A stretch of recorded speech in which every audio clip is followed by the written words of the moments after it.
Hi, I'm Benjamin Payne. At the K-12 Education Office at Hillsdale College, we support school founding groups and their efforts to start classical schools across the country. Finding the right leader is one of the first and most important steps to building a successful school. While we do consider experience in education, we seek candidates who exhibit unwavering personal integrity, honesty, courage, and servant-hearted leadership. Perhaps that's you. If you're looking to engage in fulfilling, impactful, and challenging work protecting our nation's future and building up the next generation of virtuous citizens, we'd love to hear from you. I'm looking for strong school leaders right now. Learn more about how you can make a difference at hillsdale.edu/leader. hillsdale.edu/LEADER. That's hillsdale.edu/leader.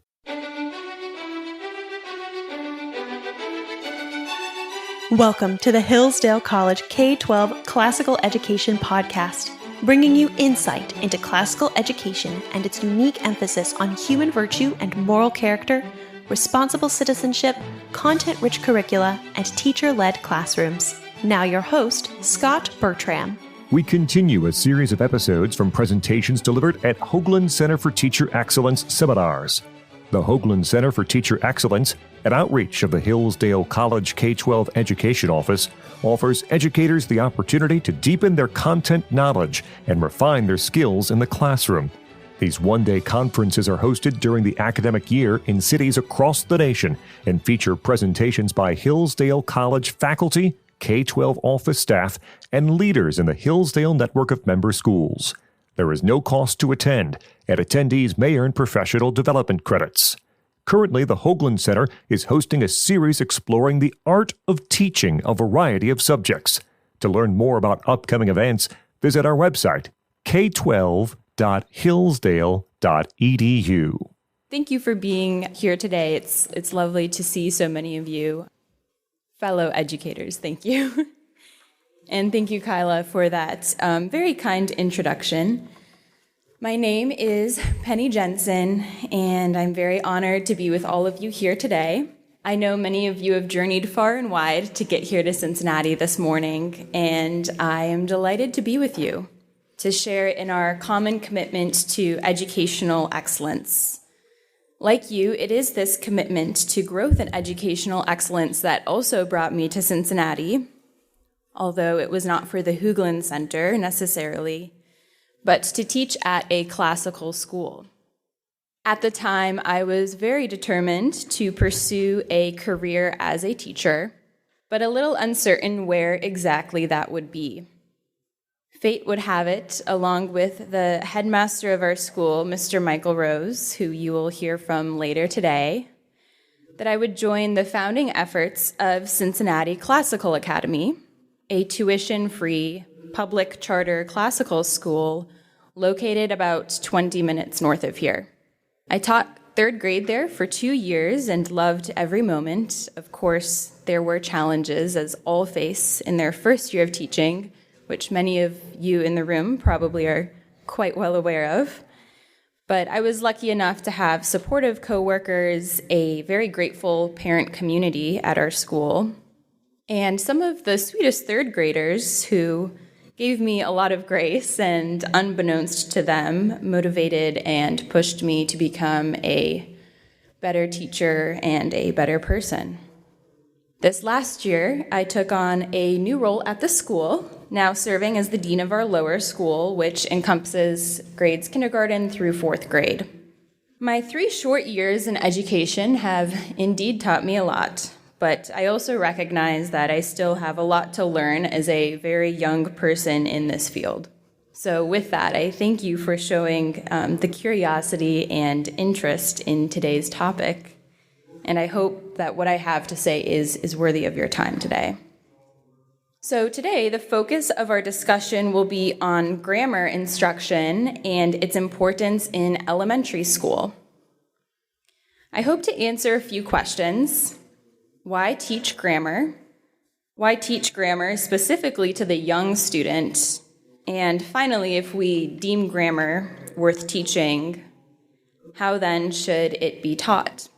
Before we answer these questions, I hope to start with a little bit of a story. A few years ago, I found myself teaching grammar to 26 third graders who had no prior grammar instruction.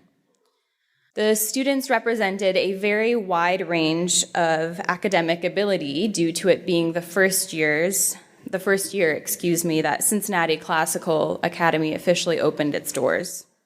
I had a few students who, of course, could teach me algebra, point out theological symbolism in a book, and never miss a word on a spelling test. But there were also students, and quite a few of them, who were struggling to read at a first grade level due to years of missed academic instruction. So naturally, I was a little bit daunted by the idea of teaching grammar, a subject, like Dr. Beyer, was saying earlier, a subject which some regard to be boring, mundane, maybe even archaic. And so I was very motivated by the fear of my students hating grammar class and parents sending me angry emails. So I took it upon myself to do all I could to teach this class well. As a homeroom teacher who taught everything from math, spelling, reading, history, science, writing, and grammar, it came as a surprise to me that at the end of the year, when I reflected on my trials and triumphs as a teacher, that one of the more successful subjects that I taught, at least in terms of student performance and participation, was actually grammar. I was surprised to realize not only that my students grew significantly in their understanding of the English language, but more importantly, how much they loved the subject. I recall the reflections of one of my third grade students, a wiggly boy who would be perfectly content being outside all day. I'm sure many of you have a student exactly like him. He would love to spend his day just building forts out of sticks at recess if he had it his way. This boy had received a D on his first grammar quiz and was largely unaffected by that grade, and showed some general resistance to grammar class, in fact, most classes actually, in the beginning of the year. At the end of the year, when I asked students to reflect on their favorite subject, I was taken aback when I learned that this young boy's favorite subject was not math, the subject he was especially excelling in at the time, and not history, a class where he always had his hand raised, but grammar. And when I asked him why, he said that grammar was like a puzzle to solve, and he liked puzzles. He liked to order the words, he liked to find order in words themselves. I could see this working in his own mind, as I felt like grammar tapped into his natural curiosity, an inquisitive nature, his desire to know. The student was not alone. I was surprised to find out how many of my students not only loved grammar and had a lot of fun with it, but could at the same time clearly articulate the fact that grammar improved their confidence in their abilities to write and communicate. This story, I think, relates well to why grammar instruction matters in elementary school. As a third grade teacher, I discovered firsthand the power of grammar, not only on students' verbal and academic abilities, but on their hearts and their general attitude towards learning in the classroom. But to understand more concretely why grammar instruction matters, we first need to understand what grammar is and how grammar has been treated as a subject historically. To begin, what is grammar? You can, of course, find thousands of somewhat related definitions, and Dr. Beyer provided several for you, but I will share with you one that I think is particularly helpful for our conversation today. In the book, The Liberal Arts Tradition, by Kevin Clark and Ravi Scott Jain, they write that grammar is, quote, the art of being at home in language, end quote. The words art and home are of particular significance for our conversation. I agree with these authors that knowing English grammar has a home-like quality to it. It serves as a bulwark of stability, built upon a firm foundation, hopefully, a good house is, and it is a place that we as humans return to. This is exactly how grammar was appreciated by classical Greece and early Greek philosophers such as Plato. In Plato's Republic, he defines the 7 liberal arts, of which grammar is the first one, as the essential subjects for an education. The liberal arts were not seen as the end goal of education, but rather the means for the student to later contemplate higher truths and pursue advanced learning. Grammar, as one of the 7 liberal arts, was therefore regarded as an essential and necessary component of one's education all the way through the Middle Ages and Renaissance and until about the 19th and 20th century. It was not until the 20th century when grammar education, at least in America, began to be challenged for its overall usefulness as a formal subject. How and why did this happen? Dr. David Mulroy will answer this question for us. David Mulroy, a former professor of classics at the University of Wisconsin-Milwaukee, wonders if the removal of grammar from the educational program in America was more of a deliberate effort. He writes about his experience and findings in a very fascinating book called The War Against Grammar, which I strongly urge you to read. In this book, he uncovers both the cause and the effects of the removal, whether partial or complete, of grammar instruction in American schools. Mulroy points to the advent of 20th century educational theory, which radically reframed the purpose of education, which in turn affect the place of grammar in modern schools. For most 20th century educators, education was no longer about learning for its own sake or for the discovery of higher truths, but rather seen as a means for a more practical and utilitarian end. So with this new purpose of education in mind, quite different from the vision of a liberal arts education, as we discussed earlier, grammar started to slowly and gradually lose its place because, ironically, grammar was no longer seen as useful or functional as a subject. This is not to say that grammar was eradicated entirely from school. In fact, I think many of us perhaps have memories of learning grammar to some degree in grade school. Rather, during this shift in educational philosophy, grammar began to lose its place as something explicitly taught as a formal, distinct subject. Grammar played a role in curriculum, but only a partial one. It was no longer viewed as integral or important as it had been for thousands of years of educational philosophy and practice. Instead, it was viewed as supplementary, something to be merely attached or sprinkled into a writing or a literature lesson, when most convenient or useful. It was not a standalone subject, or it became to not be that way, and in most modern American schools, it does not remain to be a subject worthy of its own place in the education of the young student. Dr. Mulroy, the professor of classics that I mentioned earlier, knew this was a problem, but it became more of a reality for him when he discovered that the National Council of English Teachers, or the NCTE, came out in formal opposition against grammar instruction. Mulroy was shocked to realize that the nation's leading organization of English teachers strongly opposed something he thought so fundamental to understanding their discipline on a deeper level. In fact, in 1963, the NCT attested that grammar instruction had a, quote, harmful effect on the improvement of writing, end quote. Interestingly, in the same year that the NCTE made this statement, verbal scores on the SAT began to steadily and drastically decline. In fact, from 1967 to 1993, mean verbal scores on the SAT waned by 42 points. Although analyzing this reduction in verbal reasoning among American students is useful for understanding where we are at today, Mulroy offers additional concerns. He puts forth another host of consequences resulting from the removal of grammar instruction in modern schools. As a professor of classics, he of course has a very keen eye into the state of the American students' verbal and linguistic abilities.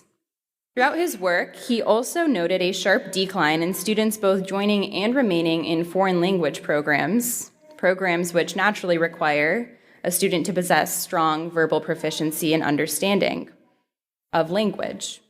In 1965, 16.5% of college credits were earned in foreign language courses, And while this number may already seem low to many of us, it has only declined since then, going from 16.5% in 1965 to 7.8% in 1977. The number remains around 7%, but foreign language programs in American universities continue to struggle.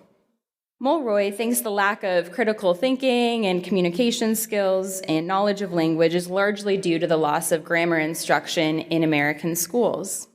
He writes that many of his college students failed to recognize anything beyond a basic noun or verb in a sentence, and consequentially, their writing suffered. For Mulroy, the damage was done. College was simply too late to introduce the students to the idea of a sentence with sound grammatical structure. He remarked that attempting to teach grammar to college students was like, quote, trying to teach table manners to motorcyclists. In other words, the bad habits had set in. Mulroy notes a powerful moment when a student defended his lack of grammatical ability. The student said, quote, "You teachers are always putting us students down for not understanding grammar, but you never taught us grammar. Maybe if you taught it, we would understand it." End quote. Mulroy's student is absolutely correct. Grammar is not taught, and therefore it's neither understood or applied. This leads into an important question. When should grammar be taught? Clearly, college is too late. But I will describe later on that even high school and middle school are too late for grammar instruction to begin. And the best time to introduce grammar as a sole subject is second, third, or fourth grade, ideally third grade, when students are in the right stage of their language development to undertake a deeper understanding right after they have learned how to read and learned how to use and understand the English language that they have been taught. I have perhaps focused a little too much on the consequences of not having grammar instruction. So, taking things in a more hopeful light this morning, what results when grammar is being taught as a subject in elementary school? There is practical benefit to knowing grammar, as many of us know, but perhaps more importantly, intrinsic inherent value to learning grammar as a young student. So I'll start with just a few of the practical benefits, but we'll focus on the latter for the rest of our talk. So what are some of these practical benefits? Well, first, it helps students understand, grammar instruction helps students understand the rules of language. Learning the rules of language is a good thing, and rather than confining the students, it can help students build confidence. For my third grade students, understanding that parameters existed in writing helped them express their creative spirit more as they overcame the fear and anxiety that original writing can sometimes produce in someone, and we probably even feel this ourselves. Robert Pondicio, a former inner-city school teacher in the South Bronx, feels the same way about this very idea. He writes an excellent article for The Atlantic titled, "How Self-Expression Damaged My Students." He argues in this article that teaching grammar and mechanics, quotes, liberates students. He worries that as educators today, we overemphasize personal self-expression in writing, informing instead a pedagogy driven by an idealistic narrative of self-discovery.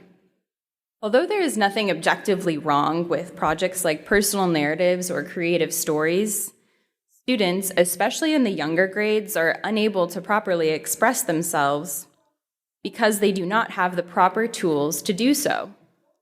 Grammar equips them with the foundation of language, allowing students to better understand English and how it is best used.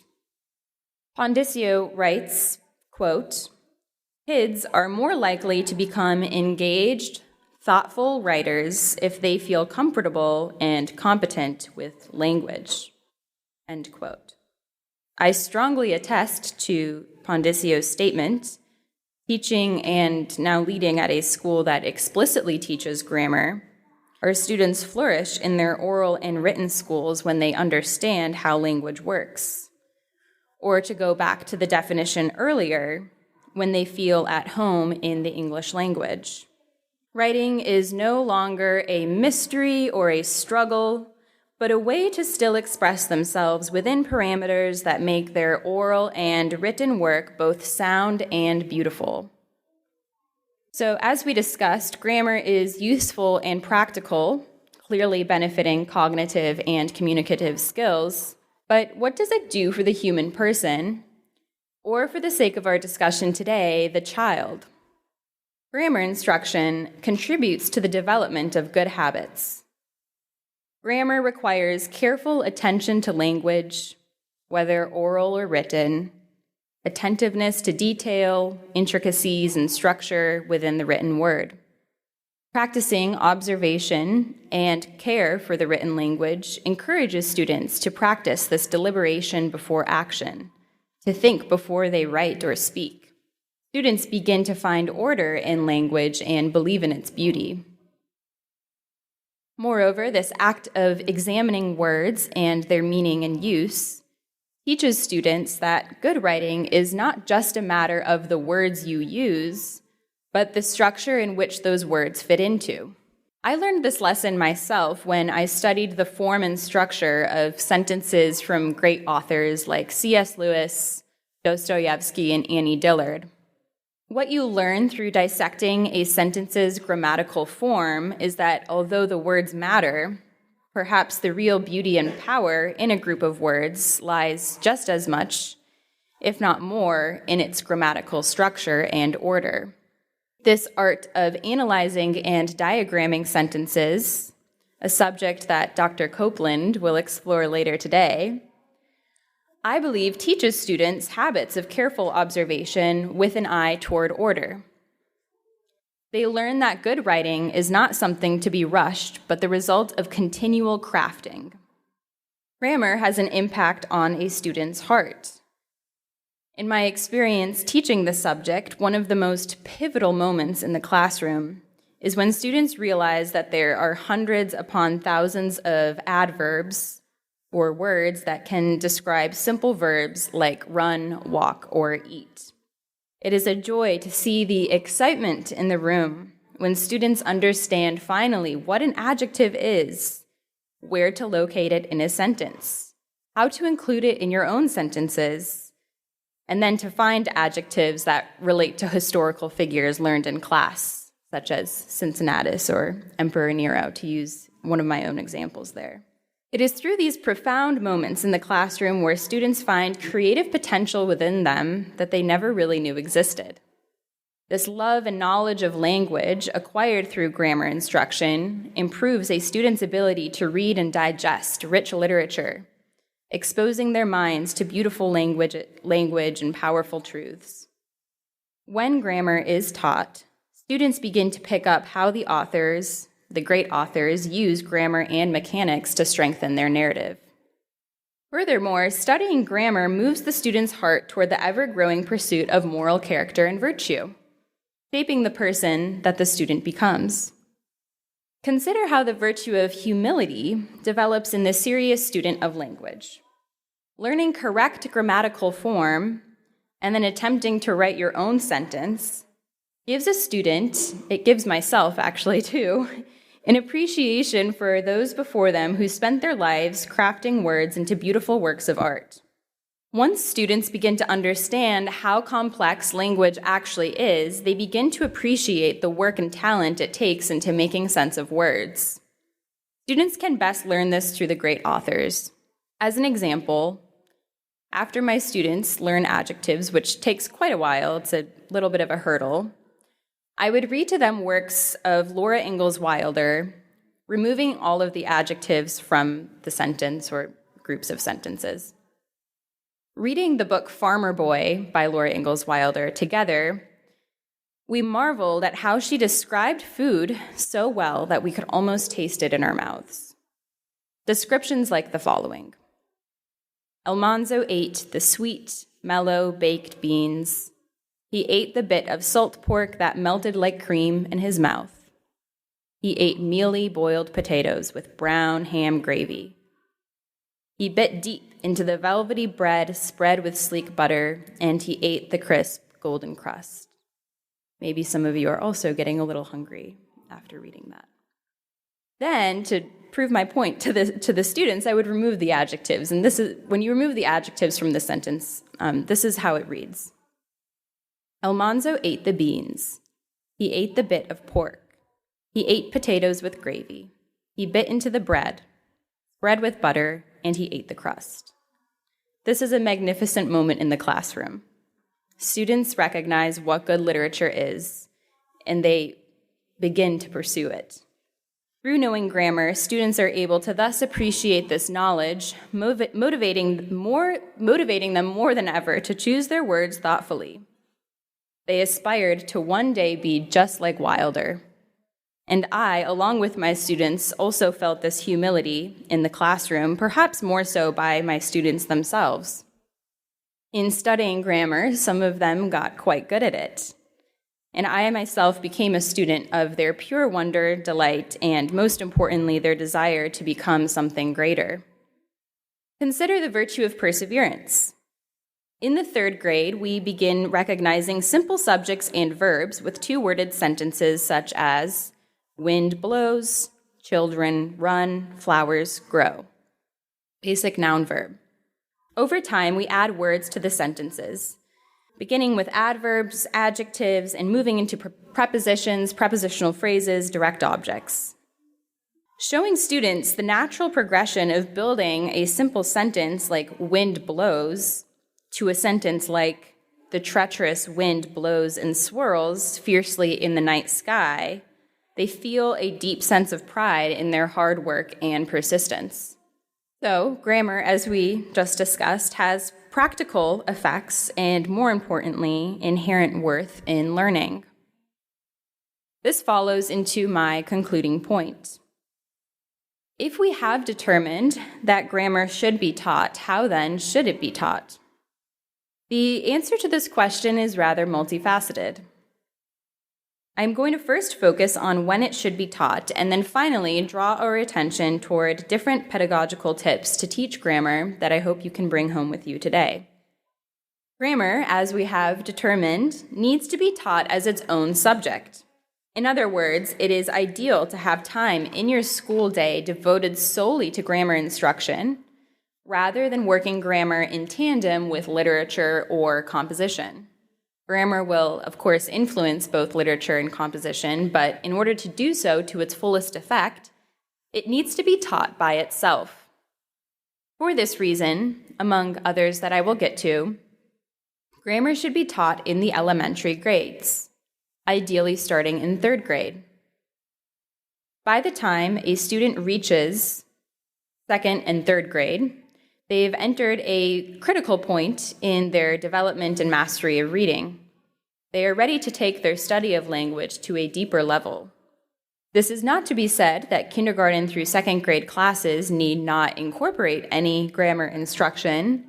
In fact, K-2 students are encouraged to recognize and identify basic parts of speech. But in terms of taking a deep dive into grammar instruction as a formal subject, 3rd grade all the way up to around 6th grade, I think, is the ideal time to include grammar instruction in a meaningful way. Doing so honors the tradition of thousands of years appreciating grammar as a foundational and principal liberal art necessary to a full education.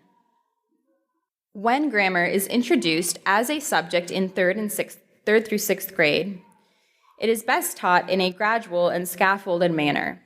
Begin with the basics, slowly building up to grammar mastery. The work of being able to analyze and diagram complex sentences and their parts of speech. However, mastering every small step is essential to success in the classroom. Begin with basic noun and verb recognition in a sentence, however simple the sentence may be, and master this simple identification before continuing. This gradual introduction to grammar will surely produce success and confidence in your students. When we think about teaching grammar well, it is important to start with the purpose. What is grammar for? What is the purpose of grammar class? Perhaps you agree with me that the purpose of grammar class is to infuse a love and wonder for the English language. If so, all that you do as the teacher should be oriented toward this end.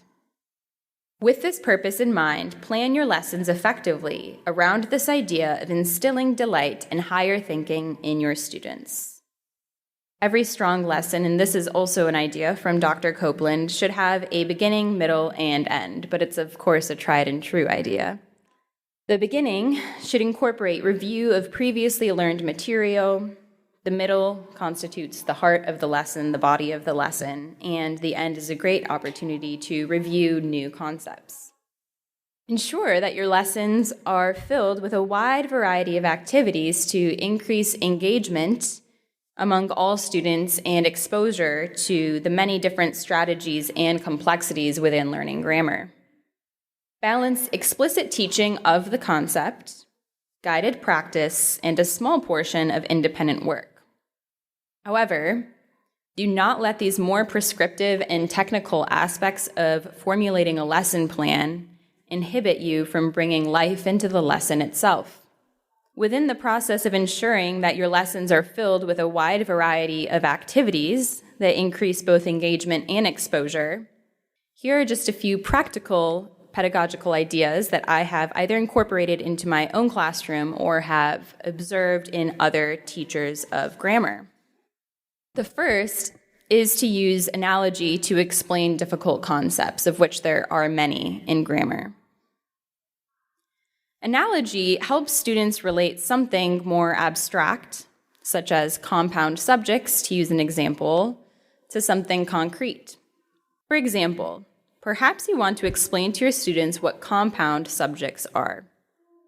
Two subjects acting on one verb. What might be a good analogy to relate this vague idea into something concrete? Ask students to imagine a canoe. What are some verbs that might apply to the act of canoeing? Well, canoe is obviously one of them. Perhaps your students might think of verbs like row, paddle, float. Now ask your students, imagine yourself in that canoe. How well do you think you could canoe alone? Of course, you'll get a whole variety of responses if you're an elementary teacher. And then create a simple sentence using a noun and a verb to describe the action of canoeing. James canoes. They always love when you use the student in the classroom, so we'll use James as the student. Then, engaging your student in Socratic dialogue, ask them, can James canoe well alone? Well, he can, but it might not be the best way to canoe. Is it easy or is it hard to canoe alone? Have you canoed alone? Have you canoed with someone else? Does James have to canoe alone? Of course he doesn't. James and Lillian can canoe. James and Lillian canoe. That's your new sentence using the compound subjects. In fact, canoeing is typically more successful when there are two people in the boat. So I think that that's a wonderful illustration for bringing that abstract idea into something more concrete. And this analogy brings the abstract to life and will make it a strong anchor point for future review and lessons. Mrs. De Cristoforo, who is delivering an excellent talk next door to me, showed me an analogy that she uses with prepositional phrases, and this perhaps could have also been stolen from another one of Dr. Copeland's work. But it's the analogy of an apple to a prepositional phrase. She explains to her students, and this is the apple that she uses, that a preposition is a lot like an apple on a tree. The apple is the noun, the principal part of the sentence. It's the fruit of the sentence, as you can see here on this paper. And she explains to them that the stem is the preposition. It connects the noun to the other words, the branch in the sentence. It is a connecting thing. This is a very helpful way for young students to understand the relationship between words in complex sentences. And then she places the apple on her desk and uses it in all future lessons for prepositions and perhaps even other units. I did forget the canoe, but I also have a small canoe, not a real one, of course. But again, that visual serves as the anchor point for the students for continual lesson and learning. On the topic of visuals, incorporate them whenever you can. Physical objects always work best, but drawings can suffice depending on your abilities.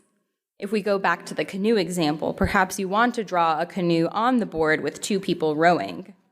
This will serve as a visual and pictorial memory for the students throughout the unit. Third, include narrative whenever possible. The inclusion of narrative is particularly important for students to understand that grammar operates really in every facet of writing and speech. Narrative can be your own. I recall a lesson in which I introduced the 4 different types of sentences: declarative, interrogative, imperative, and exclamatory.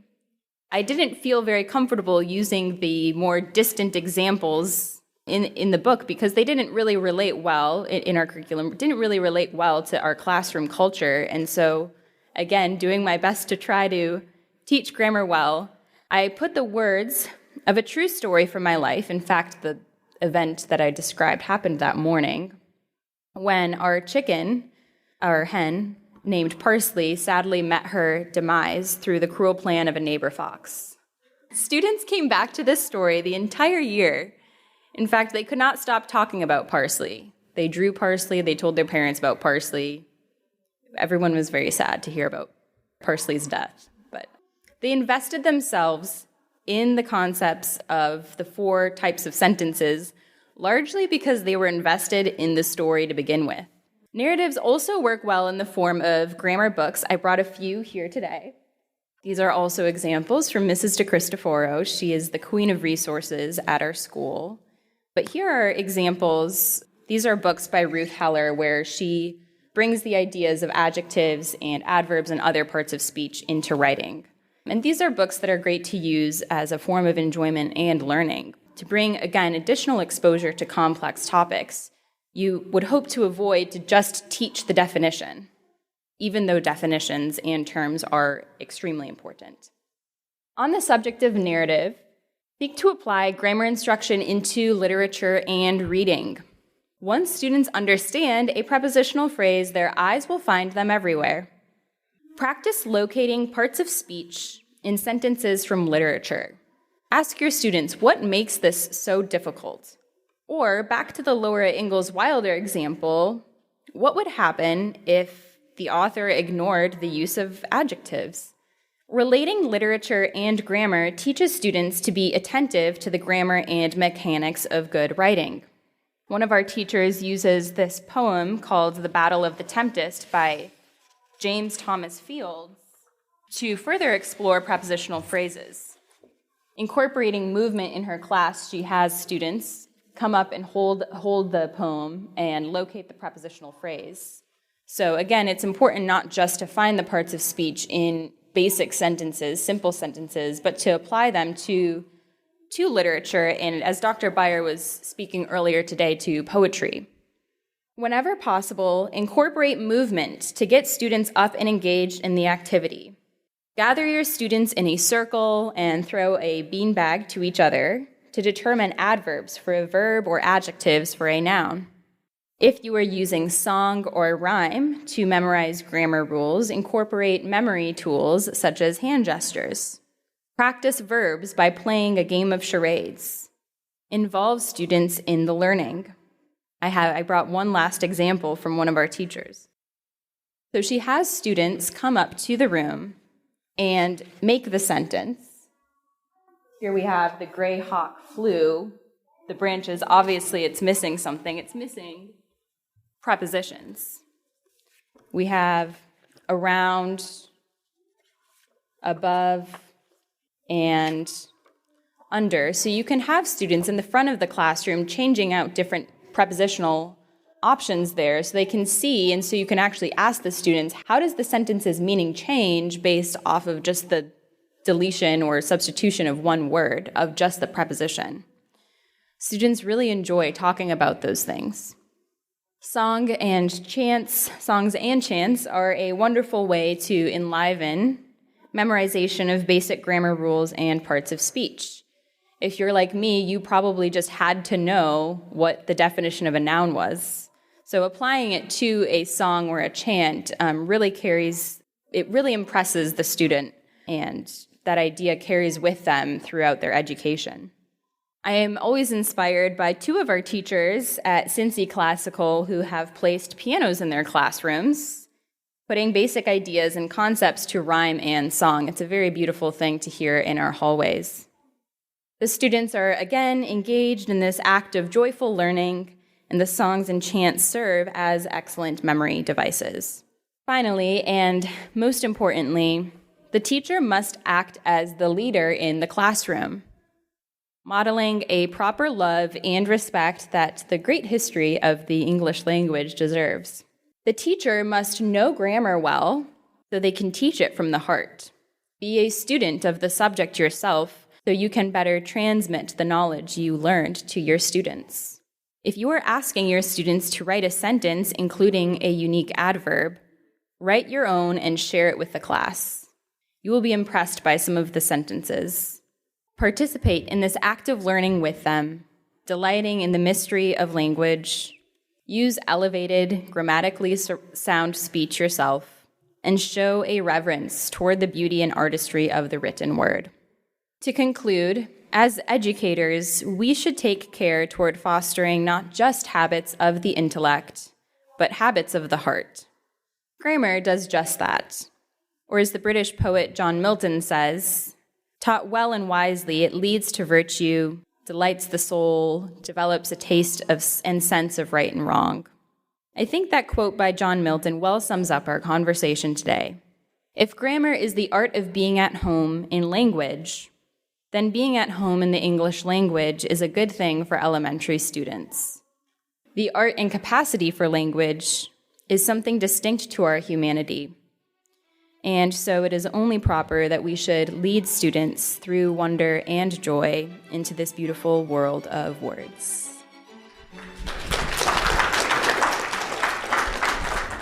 If you enjoyed this lecture, we encourage you to visit our website, k12.hillsdale.edu, for additional information on upcoming Hoogland Center events and other free resources for educators.